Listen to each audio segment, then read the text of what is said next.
A disciplined mind brings happiness. Drop by drop is the water pot filled. Likewise, the wise man, gathering it little by little, fills himself with good. Should a person do good, let him do it again and again. Let him find pleasure therein, for blissful is the accumulation of good. May all beings have happy minds. Should you find a wise critic to point out your faults, follow him as you would a guide to hidden treasure. The world is afflicted by death and decay. But the wise do not grieve, having realized the nature of the world. If with a pure mind a person speaks or acts, happiness follows them like a never-departing shadow. All experiences are preceded by mind, having mind as their master, created by mind. Understanding is the heartwood of well-spoken words.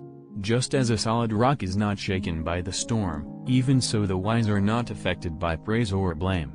Your own self is your master, who else could be? With yourself well controlled, you gain a master very hard to find. All wrongdoing arises because of mind.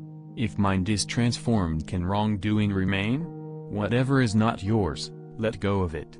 Your letting go of it will be for your long-term happiness and benefit. Your work is to discover your work and then with all your heart to give yourself to it. The only real failure in life is not to be true to the best one knows.